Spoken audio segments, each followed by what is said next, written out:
Everyone, நம்ம இப்போ என்ன பார்க்க போறோம் அப்படின்னா பேசிக் ஜேர்னல் என்ட்ரி பார்க்க போறோம். ஜேர்னல் என்ட்ரி போறதுக்கு முன்னாடி நம்மளோட கோல்டன் ரூல்ஸ் என்ன அப்படின்றத பார்க்க போறோம். ஸோ கோல்டன் ரூல்ஸ்ல 3 டைப்ஸ் ஆஃப் அக்கௌண்ட்ஸ் இருக்கு: personal account and real account and nominal account. Personal account அப்படின்னா ஒரு பர்சன் குறிக்கும். For example X, Y, Selvi, Ramu அப்படின்னு இருக்கிறவங்களை குறிக்கும். ஸோ இதுல நம்மளுக்கு ரிசீவரா இருந்தாங்க அப்படின்னா அவங்கள டெபிட் பண்ணணும், கிவரா இருந்தாங்க அப்படின்னா அவங்கள கிரெடிட் பண்ணணும். ரியல் அக்கௌண்ட் அப்படின்றது கேஷா இருக்கலாம், குட்ஸா இருக்கலாம், பர்னிச்சர், மிஷினரி, அசெட்ஸ் ஏதாவது இருக்கலாம். ஸோ என்ன நம்மளுக்கு உள்ள வருதோ அதை நம்ம டெபிட் பண்ணணும், நம்ம கிட்ட இருந்து என்ன வெளியில போதோ அதை நம்ம கிரெடிட் பண்ணணும்.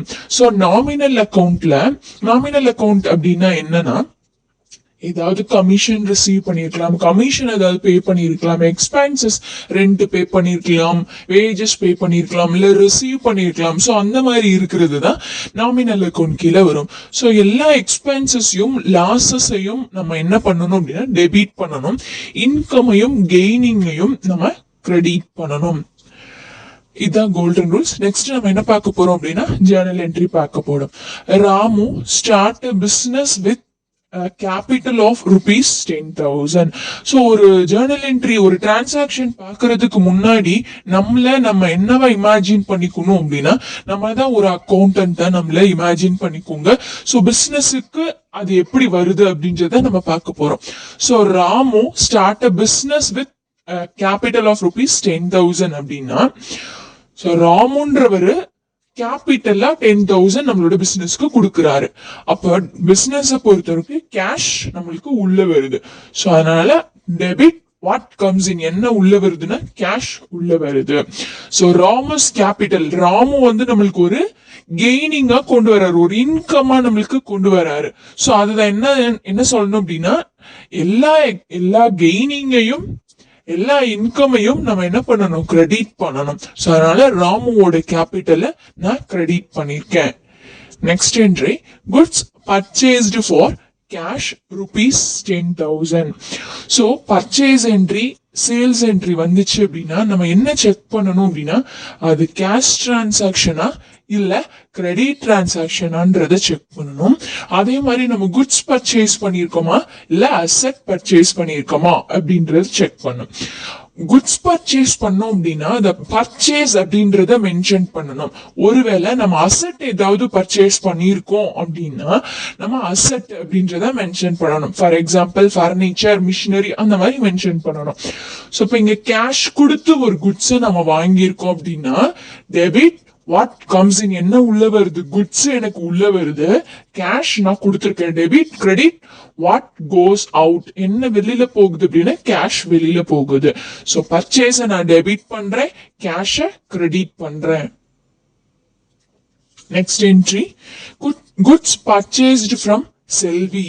ஸோ இப்போ இது என்ன டிரான்சாக்ஷன் அப்படின்றத செக் பண்ணோம்.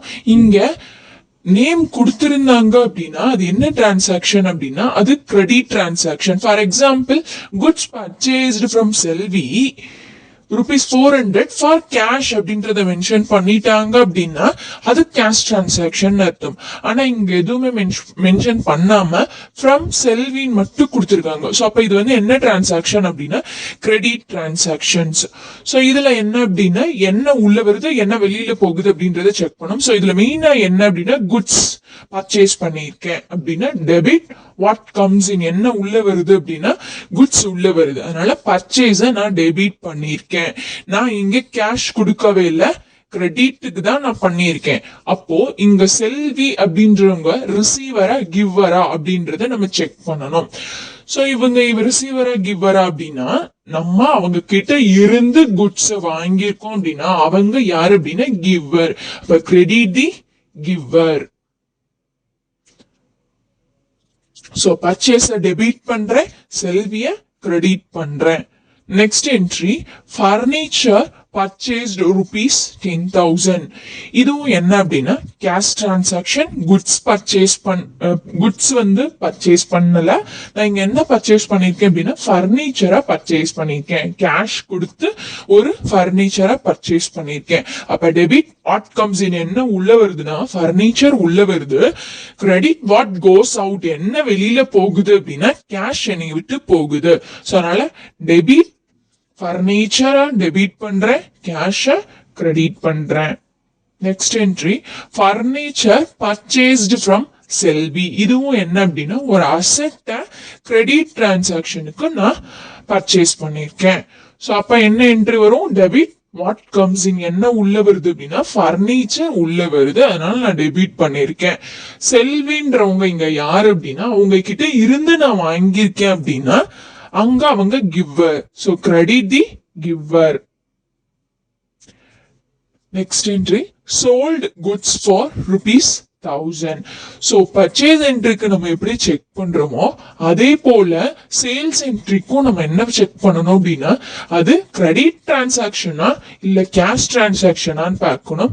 அதே போல நம்ம குட்ஸ் வித்திருக்கோமா இல்ல அசெட்ஸ் ஏதாவது வித்திருக்கோமா அப்படின்றத செக் பண்ணிக்கணும். குட்ஸா இருந்துச்சு அப்படின்னா அதை சேல்ஸ்ன்றத மென்ஷன் பண்ணணும். அசெட்ஸா இருந்துச்சு அப்படின்னா அசெட் என்ன அசெட்டை நம்ம வித்திருக்கோமோ அந்த அசெட்டோட நேம் இருக்கணும். So sold goods for ₹1000. ஒரு குட்ஸ் ₹1000 உள்ள குட்ஸ நான் சேல் பண்ணிருக்கேன் அப்படின்னு அர்த்தம். சோ இப்போ இங்க வந்து என்கிட்ட இருந்து என்ன வெளியில போகுது அப்படின்னா கிரெடிட் வாட் கோஸ் அவுட் என்ன வெளியில போகுது, என்கிட்ட இருந்த குட்ஸ் வெளியில போகுது, அதனால சேல்ஸ நான் கிரெடிட் பண்ணிருக்கேன். நெக்ஸ்ட் சேல் பண்ணதுக்கு அப்புறம் எனக்கு கேஷ் வந்து நான் ரிசீவ் பண்ணிருக்கேன். சோ அப்ப டெபிட் வாட் கம்ஸ் இன் என்ன உள்ள வருதுன்னா கேஷ் உள்ள வருது. சோ கேஷ டெபிட் பண்றேன், சேல்ஸ கிரெடிட் பண்றேன். Next entry sold goods to Ram ₹500. So இது வந்து என்ன அப்படின்னா கிரெடிட் டிரான்சாக்ஷன். ஒரு நேம் மென்ஷன் பண்ணிருக்காங்க அப்படின்னா அது எப்பவுமே கிரெடிட் டிரான்சாக்ஷன். அது பக்கத்துல ₹500 ஃபார் கேஷ் அப்படின்னு மென்ஷன் பண்ணியிருந்தாங்க அப்படின்னா அது கேஷ் டிரான்சாக்ஷன். ஸோ அந்த மாதிரி மென்ஷன் பண்ணல அப்படின்னாலே அது என்ன டிரான்சாக்ஷன் அப்படின்னா கிரெடிட் டிரான்சாக்ஷன். கடனுக்கு வாங்கியிருக்கோம்,